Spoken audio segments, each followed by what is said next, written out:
काम आमा छोरा नातिको पानी परिहाल्यो घरमा कति बसिरहेको हिँडेको पानी परेको बाटोमा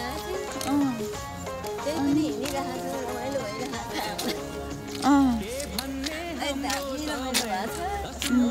भइरहेको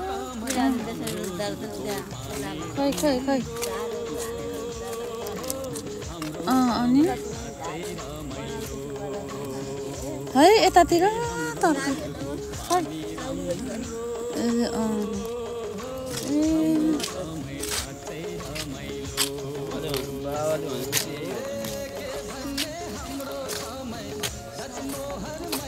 तर यतातिर त पुरै छ त पनि